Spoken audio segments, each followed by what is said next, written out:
Hello, and welcome to the How to Exit podcast, where we introduce you to a world of small to medium business acquisitions and mergers.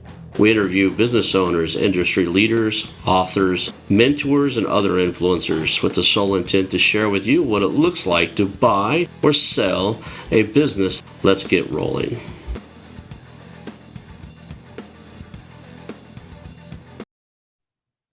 Hello, and welcome to the How to Exit podcast. Today, I'm here with Patch Baker. Patch is a serial entrepreneur, expert marketer, investor, speaker, and has acquired a unique set of skills through multiple acquisitions and business exits. His consulting clients range from Fortune 500 organizations to veteran-owned startups. Patch is a Marine Corp veteran and private security professional who turned businessman who has applied the honor, ethics, discipline, rigor, and determination required in his military life to fuel his success in business.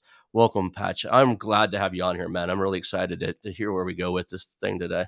Yeah, no, it's fun. I enjoy talking to you and hanging out with you, so I'm excited.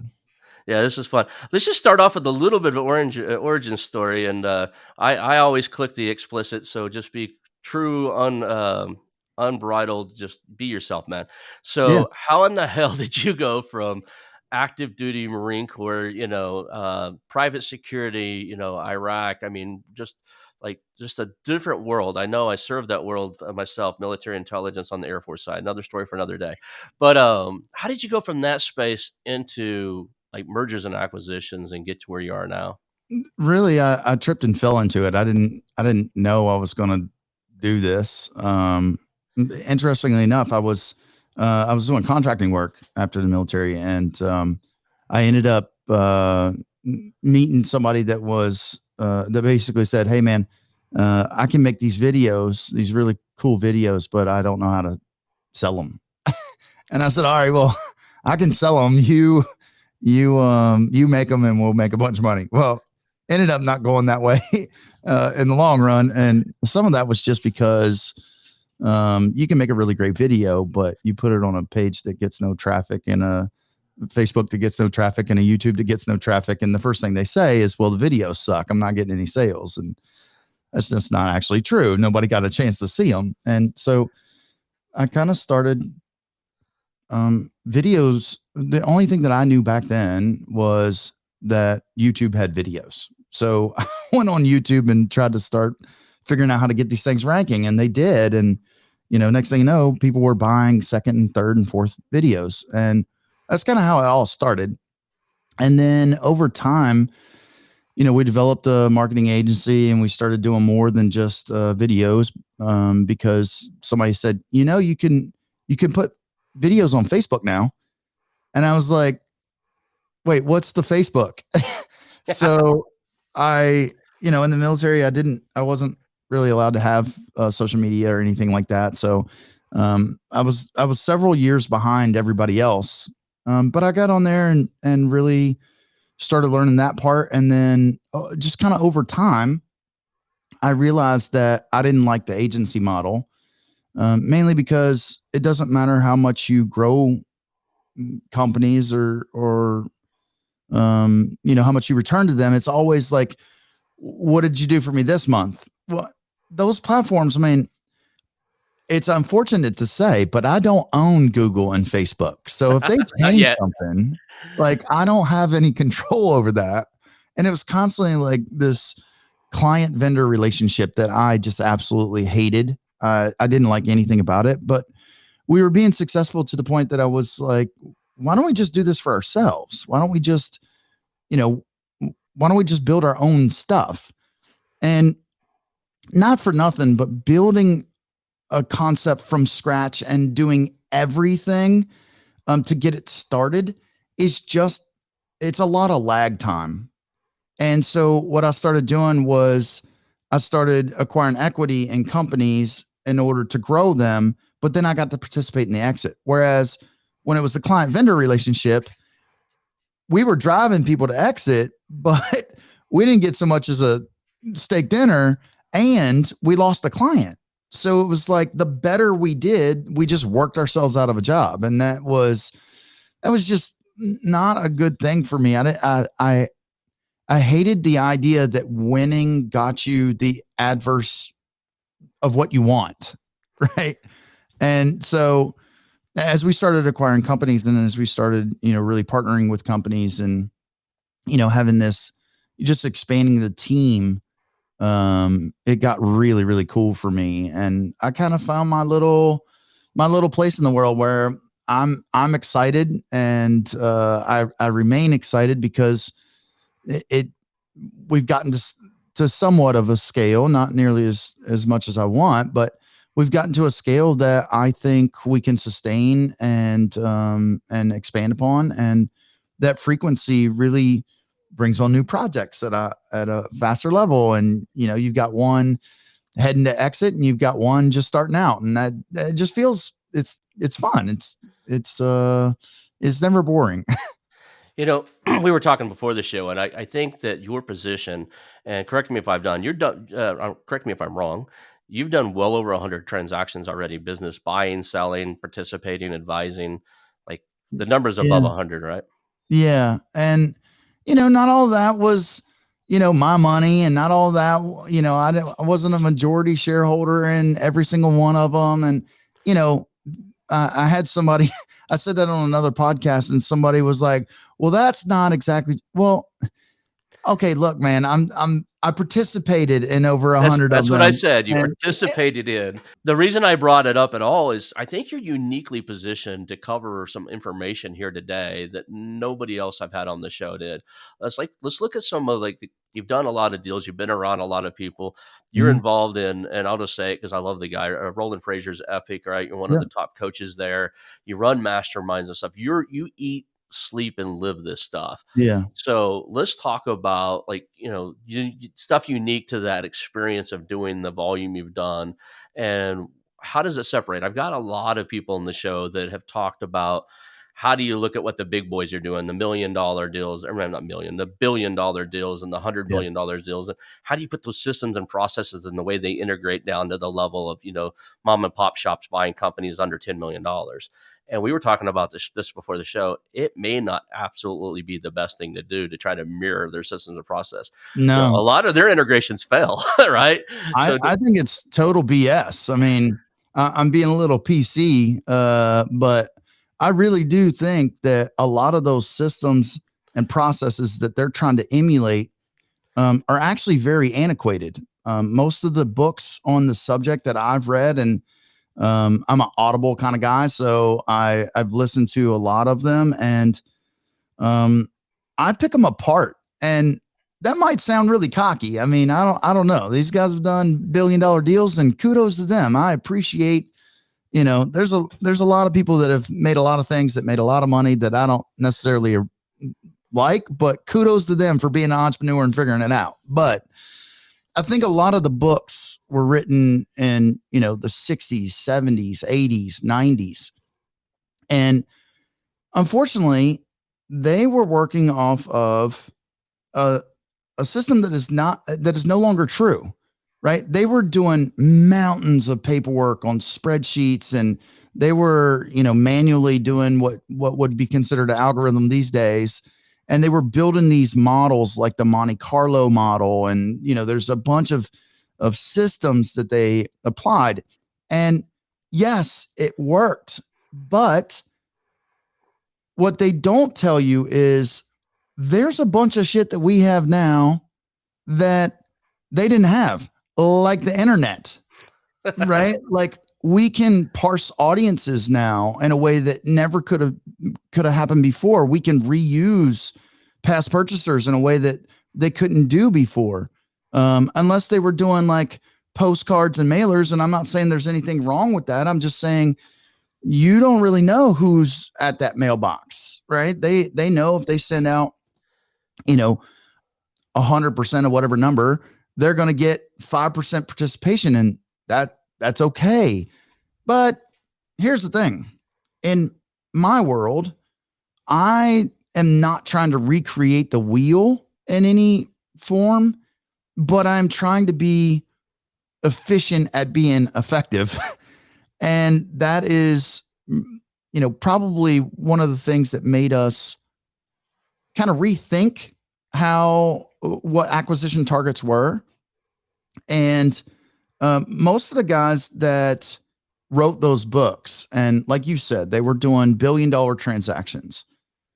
Well, that's cool, but the amount of things that have to happen in order to get a billion-dollar acquisition are so far above what a normal person is going to do. I mean, you think about it. Some of those acquisitions actually had to get cleared through Congress, right? Like some things they had to do a whole new level.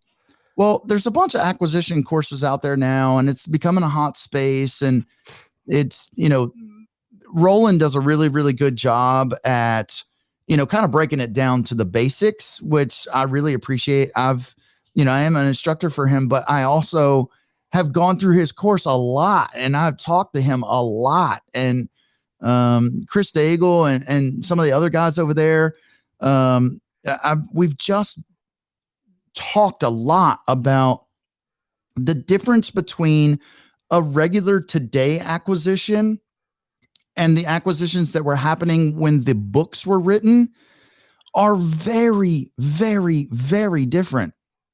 It's not real data because they weren't doing the things that they were supposed to be doing. And it's not their fault. Maybe they were just good at delivering a service or designing a product or developing a system that was completely different from the business that they actually own and operate. And so what everybody believes, they're all going for these unicorns, right? Things that pay on day one, things that have been profitable, with high MRR, monthly recurring revenue for the last 24 months. Taxes are 100% in order. P&L is 100% perfect. And I know people that if a P&L is inaccurate for whatever reason, even if it's due to uneducated P&L designers, right? Like you got somebody that's just trying to do it because they saw it on a website and they mess it up. And I know people that will walk away from that deal because the owner's being dishonest. No, they gave it their best shot and they don't know what they're doing. So they messed it up. So they don't have the money to go out and buy, to get really great consultants or really great salespeople. They just don't have let's call it ammunition. They don't have the ammunition to keep upping how fast they get to the market or how much they can grow their company. Doesn't mean that they're not great.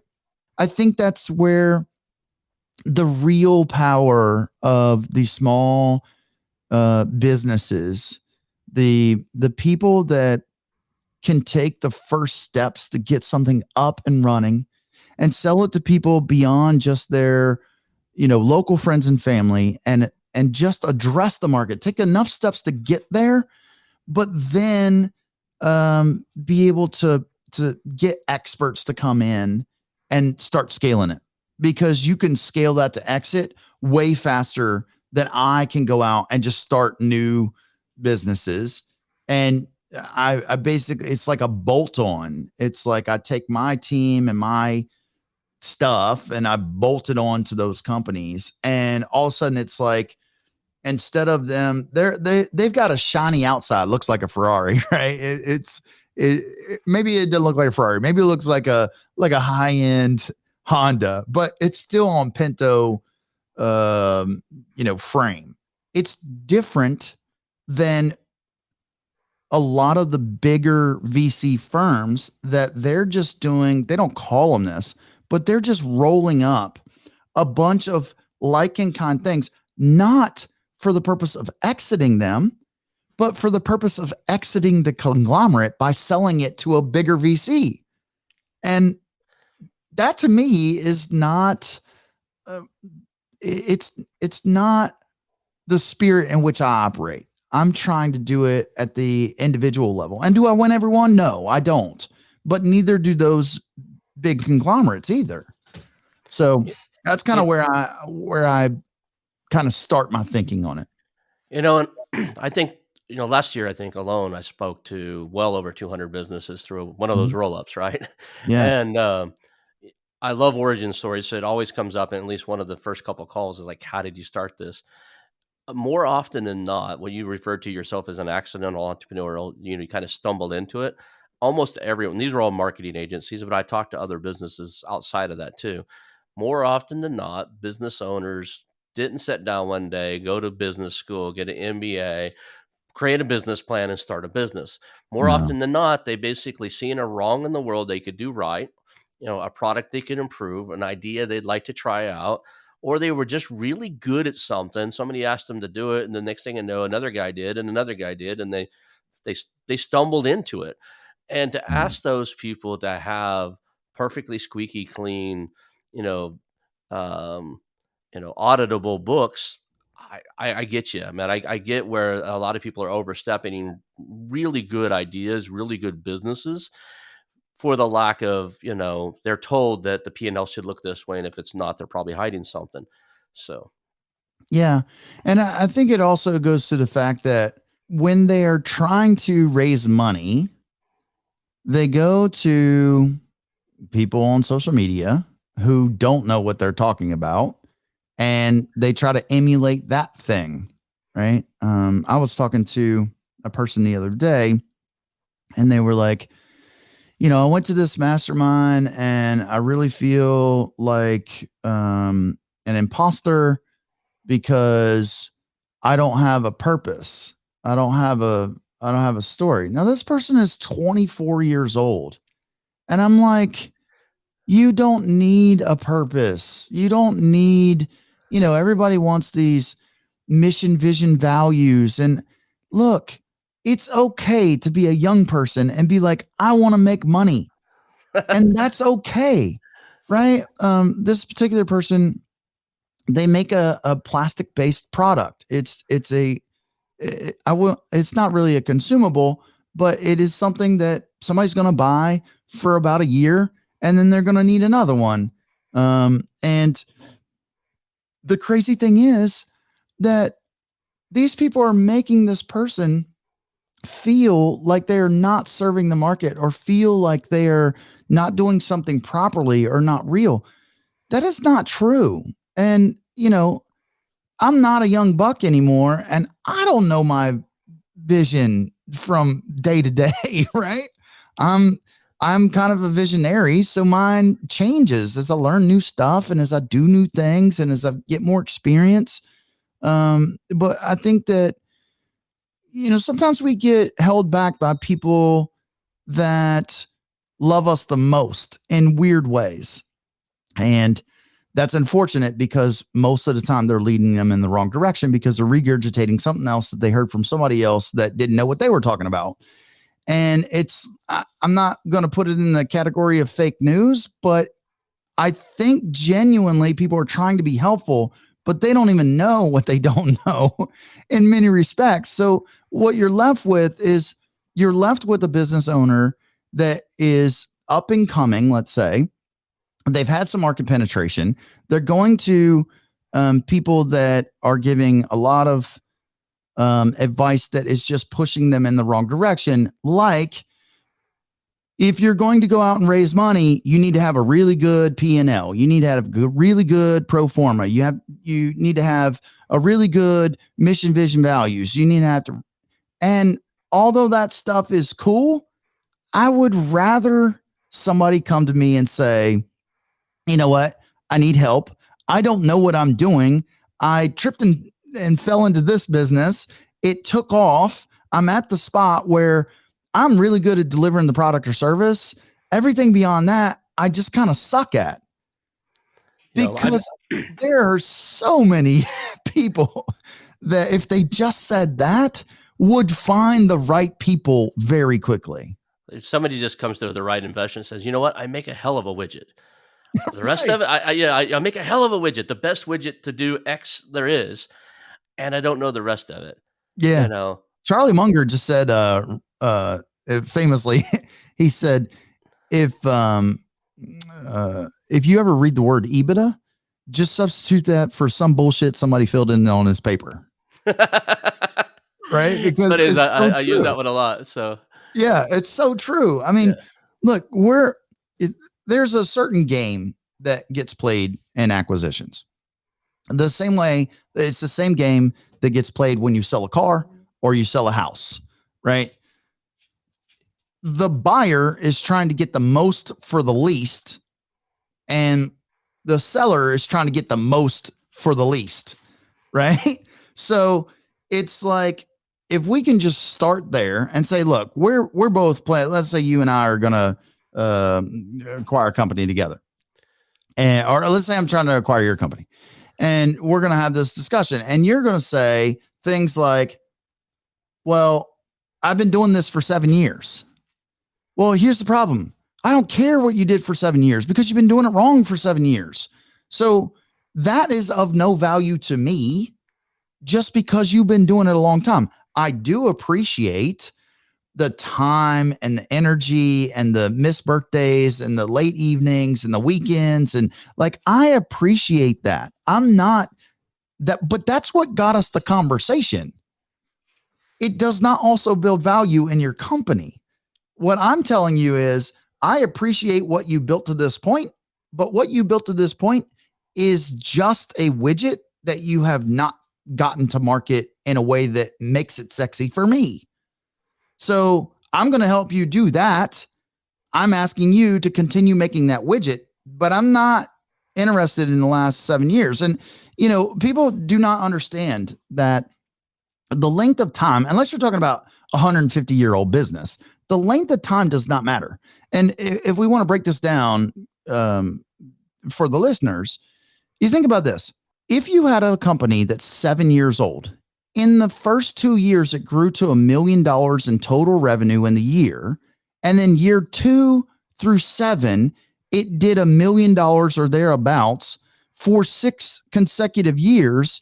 Is there any more value in year 7 than there was in year 2?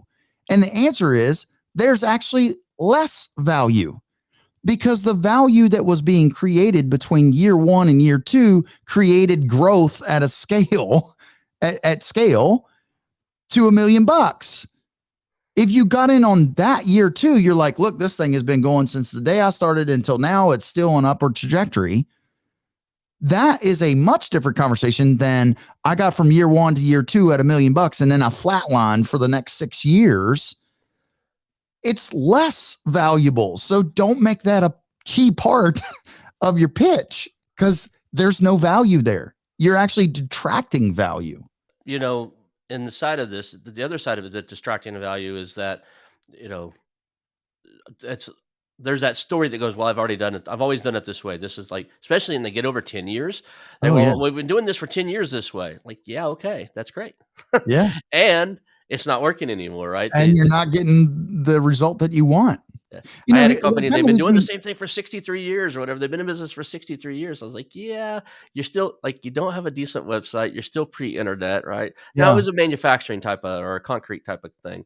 But just because you've always done something a certain way, there's 2 things that rub me wrong. That I've done this X number of years this way. This is the way it works.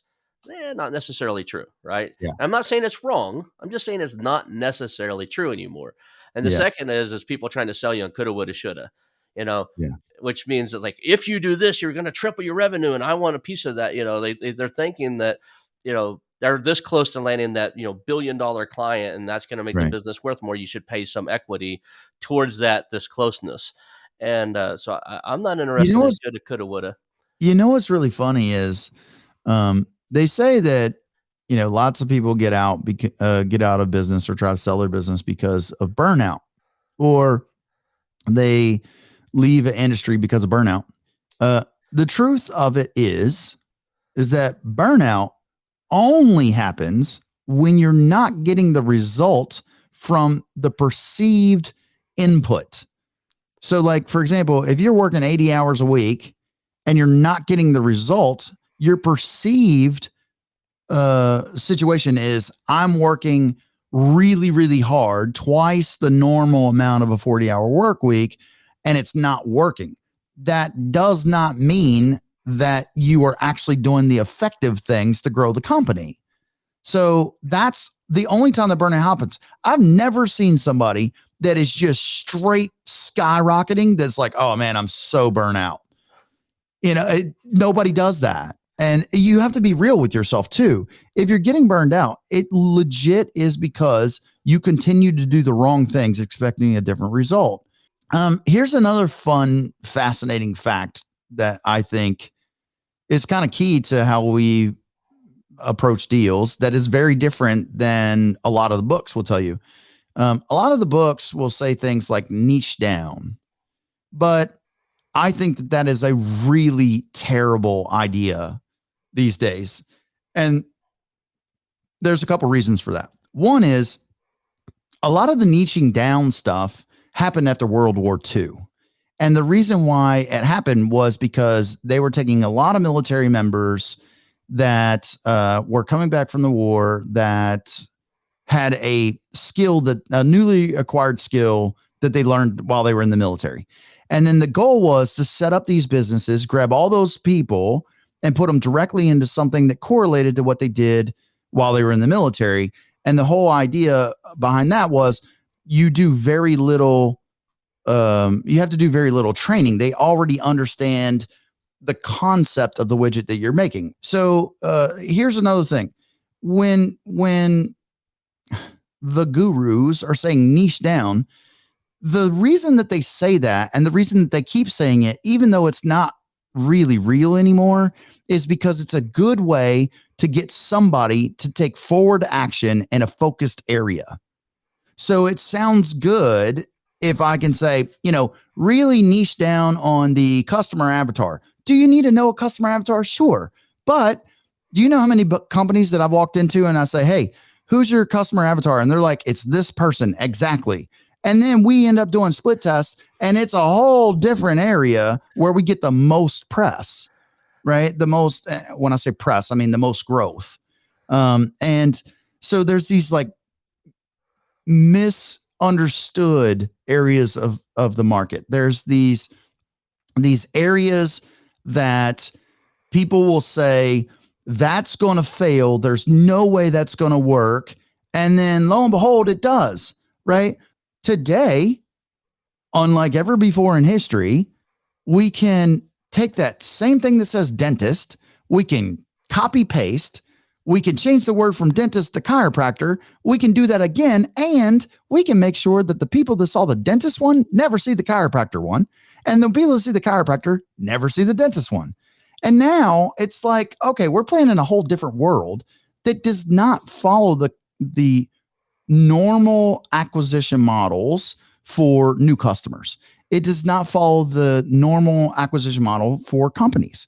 It does not follow the standard of what mergers have become. And yes, there are still mergers. AT&T and Sprint, they merge. That's a merger. That's a real thing. But the name mergers and acquisitions is because it used to be only massive companies did this. And the merger part was the most important, not the acquisition part.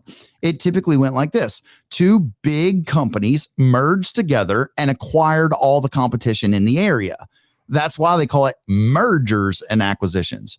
But now there is a whole new breed of entrepreneur that is going out, and the acquisitions part is the biggest part. So it should be acquisitions and mergers, because or acquisitions and bolt-ons, however you want to consider that, where you're acquiring companies, you're merging or bolting on assets that they don't have that become a core functional part of that company, that also the systems and processes go to the next person that acquires that company, and they have a system and a process and a structure that they continue to follow, and the company should continue to grow even after it's acquired in numerous ways, not just one way, not just through customer acquisition, but it should also be their product group, their services offered, it should be a bunch of things. So in the big mergers and acquisitions world, the billion-dollar companies, they acquire for strategic purposes also. But when you're referring to bolt-on, that's something that's done at all levels, and I think Yeah. it's something that's a little overseen. I've talked to business owners left and right, and one of the conversations is like, they're not When you quite say ready. overseen, you mean overlooked? Oh, sorry. Yeah. Overlooked. Yeah. Yeah, yeah. But, Okay. so the I'm talking to business owners on a regular basis, and I cold reach. I don't just go to Biz Buy Sell and those kind of crappy websites that are listed by brokers. I reach out to things I'm interested in and have, Right. fun conversations with business owners and say, "Hey, where do you want to be?" Yeah. And a lot of them don't see the possibility of growing their revenue, like a concrete company growing their revenue because they buy the rebar distributor. The guy that Right. they're buying this ton of rebar from them. The Right. guy's 80 years old. He's going to sell it to somebody. You should Right. probably consider buying those guys and making them strategic asset to your Yeah. company. You run it, you let it run on its own. They give you a discount. They sell it to you at rate, and then you help them grow. You put your systems process. They don't see that bolt on. I don't think that the normal business owner, the mom and pop, there's millions of these guys out there, have been trained in what does it look like to grow through acquisition, other than I buy one of my competitors and I do the exact same thing I do for their customers, right?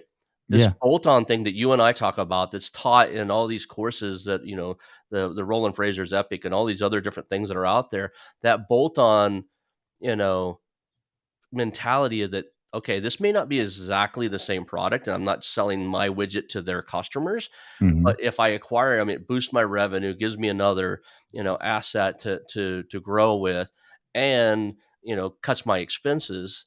I really believe that's overseen. I think it's lacking in the normal mindset of these, what I call accidental entrepreneurs. They know how to create a widget. They created a widget that started to sell, and now they're stuck. Or like I think when I hear burnout, you were talking about burnout earlier. I see them as, okay, they've taken it as far as they think they can take it, and that's what's burning them Yeah. out. They're putting in more hours, thinking if I do the more of the same thing I've always done, Yeah. then I'll break through this, whatever this obstacle is, this mental block or whatever. There's something blocking them, and that's how they interpret it. Like, hey, I just So don't think I can grow any further. I've done everything I can do. so I got another mental mind twister for you. Okay, Most people want to acquire companies that they know about, right?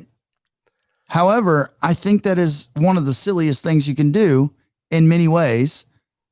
And it's, you have to open your brain to hear what I'm about to say. I'm on my In seat. I'm that, on the edge of the seat here. What do you got? in that, if you're in the dry cleaning industry, you acquire a company in the dry cleaning industry, and then you put the same exact systems that haven't grown your company on that company.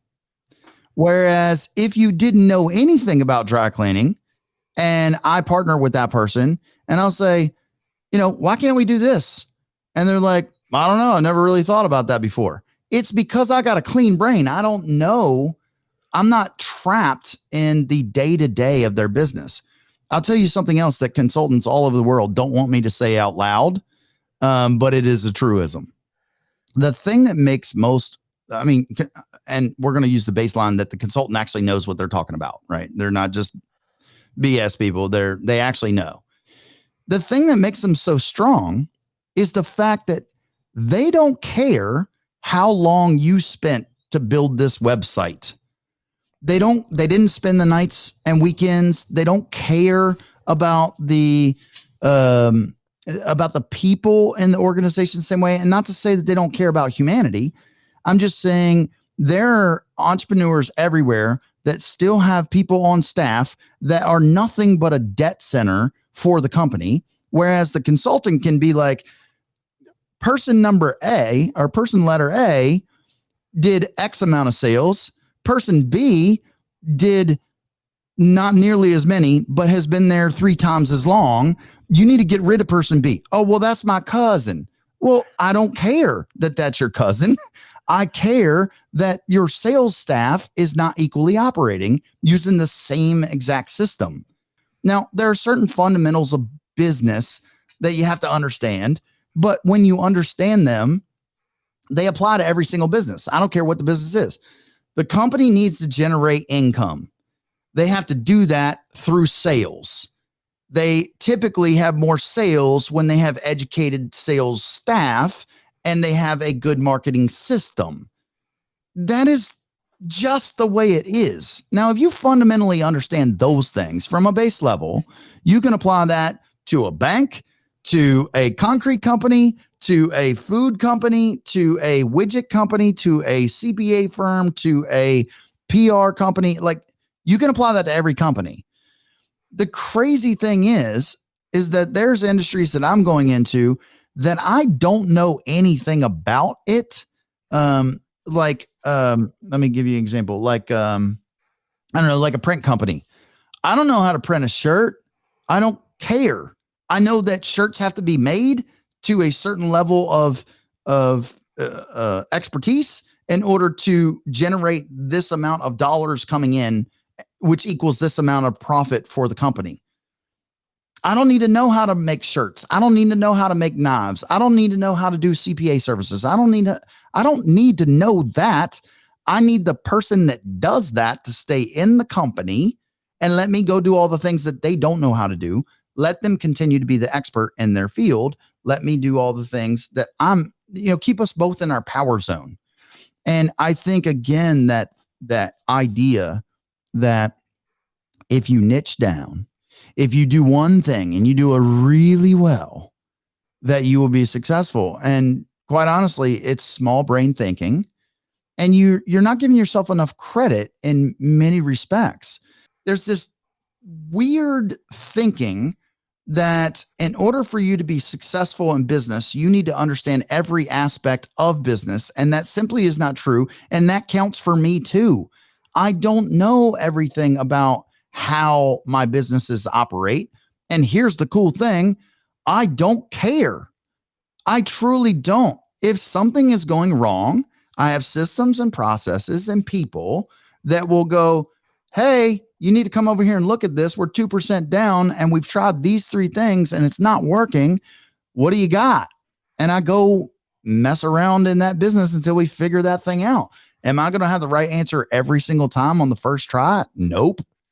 Do I even care if I'm 100% accurate every single time? Nope, I don't. Here's the thing that really changed the way that I look at things. It is, you talked about this in the very beginning and we haven't spoken on it, but what I learned in the military, I do really apply to business. And I've had a lot of people, try to take, they try to take this out of context, but hear me out on this. The military I'm talking about the US military. The US military has a mission that cannot fail, and it's built and designed on a system and a process that is designed to transition out every single member of every single unit every 3 years, either through attrition because they get you have boot camp and then, SOI or MCT and the Marine Corps, and then you have school. So it takes you about a year to get to what we call the fleet. And your first duty station typically is 3 years. Now you're either going to get out or you're going to stay in, but one way or another, you're leaving that duty station. What other company in the world could change out 100% of their personnel at a location every 3 years and still operate at 100%? Where every week somebody's leaving and somebody new is coming in. Every single week, almost every couple of days, somebody's leaving and somebody new is coming in. Yeah, absolutely. So it's crazy when they have such a high responsibility of mission completion that the only way that they can actually make that work is because every single person is trained the exact same way on every single thing. We say the same things. We do the same cadences. We do even, we had what we call ditties, right? And ditties are just things that you say that get everybody thinking the same way all the time. And you have to memorize these things. It's like locate, close with, and destroy the enemy by use of fire and maneuver. Well, that's war fighting, right? But every single Marine can say that back to you, right? And that's by design. It's by design that every single person knows the same exact steps to get the same exact end result every single time. Well, if you start applying that to business, what you really quickly find out is that most people that are in business for any length of time, they are doing the things through memory instead of through a process. And then they say things like, well, nobody can do it in the business as good as I can, or I can't find good help, or no, what you really need to be saying is you need to take a close look at yourself and say, I'm not being a good leader. I am not developing a system and a process that other people can follow to get the same result that I get when I do it. And that building of the process is hard and it's tedious and it is a lot of trial and error. But the way that you do this is, you can use a PowerPoint for this. I use draw.io, which is a free service. I've got no affiliation with them, but I use this all the time. It's a Google, you can get to it through your Google account. Mhm. But basically what it does is it's just like step 1, step 2, step 3. And then what I would do is I would say, hey, can you look at this and tell me what you think it says? And if you say, this is what it says, and that's not anywhere close to what I want, I don't tell you what I want it to say. I go back and I change that thing. And then I say, hey, what do you think this says? And when you say, I think it says this, and you say, exactly. Now you go on to the next step, right?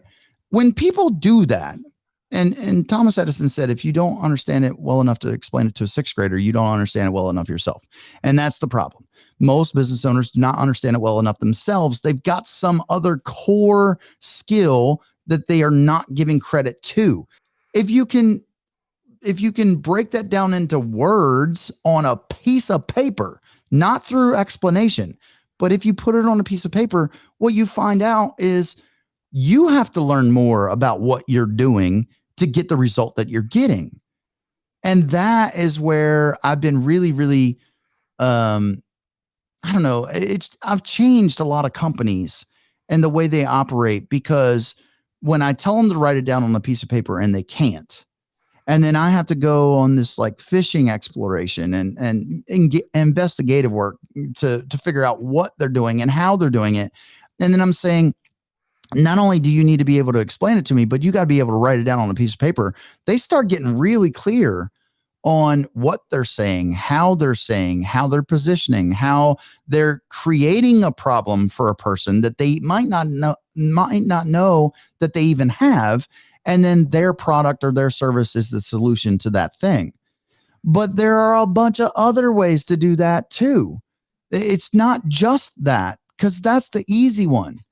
There's a whole bunch of more complex ways that you can explain to somebody, hey, I love what you've done this far, but let's try this for a couple of days and see how it works. And what you find is they start, it's kind of like inception marketing, right? You're planting this idea and then you're letting it be their plan. But what happens is they get this buy-in. They get this understanding that maybe there are a couple ways to skin a cat. Maybe there are a couple different unique vantage points that I haven't looked at the company from.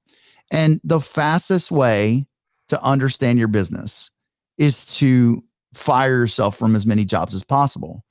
Because if you can do that, you get to take on the role of the consultant for your own company. You're out of the day-to-day. You're not getting burned out. You're not getting stuck in the semantic arguments that are happening about we should do this or we should do that. What's happening is you're looking at the outcome and then you're trying to go back and adjust the system to get the results.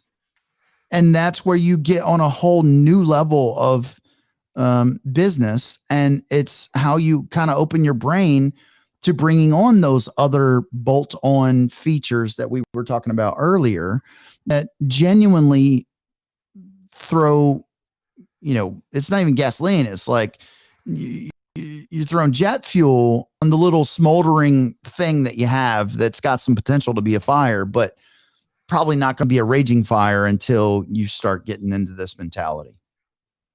I love it. When I was in the military, one of the things I did military intelligence for the Air Force, and they would bring new computer systems in. It was my job to figure them out and create a process and document the steps that needed to use that system to do our job. And I took that document and I handed it. Now this is military intelligence. To be in our room, you had to have a fairly decent score. You had Mhm. to be able to pass the test really well. One of the things I think it really helps you to do is when you do go to exit, now you've got, systems, processes, repeatable, you know, you're you're delving in this world that's not necessarily perfect and selling it off to people who kind of expect a little more perfection.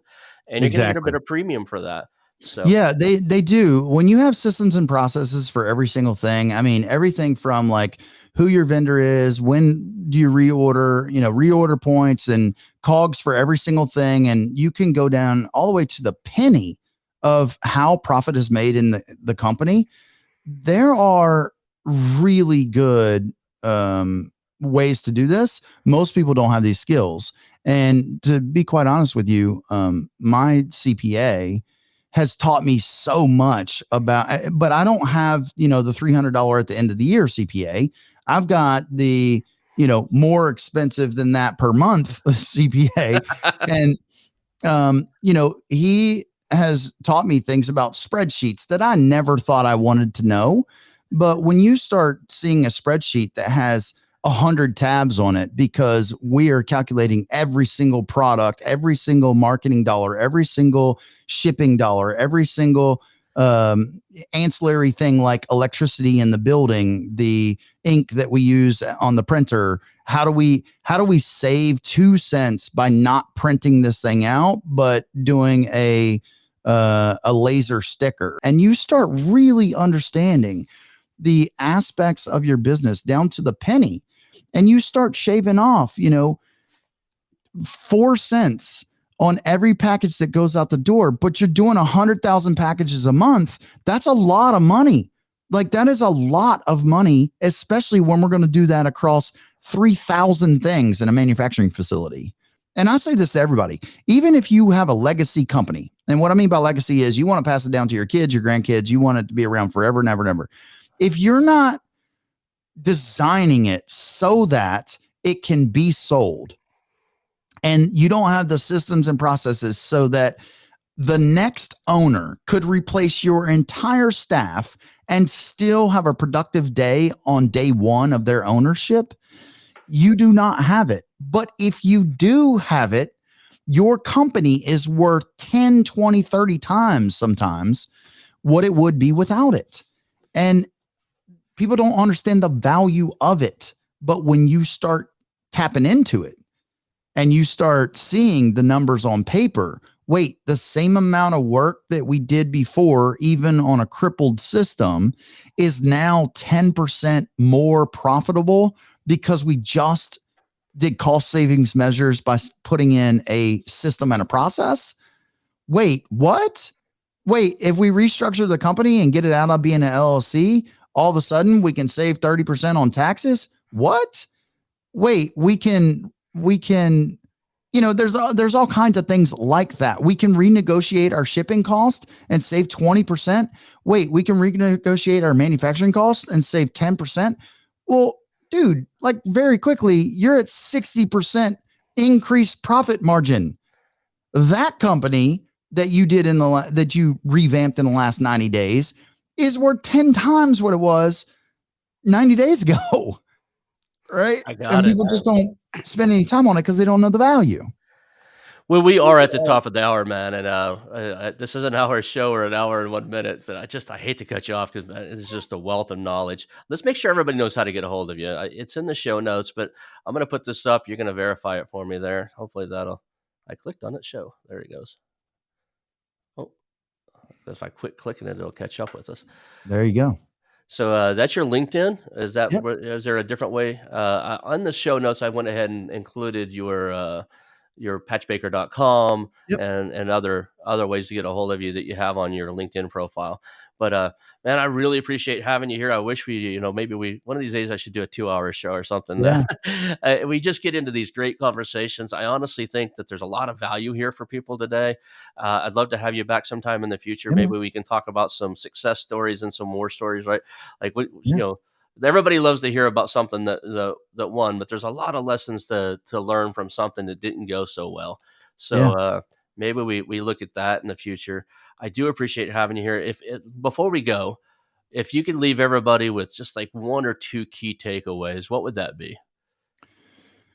Well, I think just taking the next step is probably one of the hardest things. I had a person that worked for a very large company that brought me in as a consultant, and they got their team together, and I said, "Hey, look, tell me how the system works." And for 4 hours, they told me how the system works. And for the next 4 hours, I tore apart everything that they had said. And it was pretty painful for a lot of people in the room. The cool thing is, 30 days later, we had a follow up discussion. And the guy said to me something that I thought was really cool. He said, "Dude, we've done more in the last 30 days than we have in the last 3 years." And I said, "This is the cool part about that. It had nothing to do with me. You guys were just focused on something and you actually started taking the next step forward. So you don't have to win every single thing, right? If we're talking about like the game of football, you don't have to get a touchdown on every single play. You just got to keep moving towards the end zone. So if you just take some steps to start small, right? Look at your calendar at the end of the week and go back and edit. This is tip number 2. Go back and edit every meeting that you have on your calendar. Don't change what it says. Just before the title, put in the dollar amount that you earned during that call. And you will quickly see that you are spending a lot of time busy being busy instead of trying to be efficient at being effective. And It's so funny I would say those two.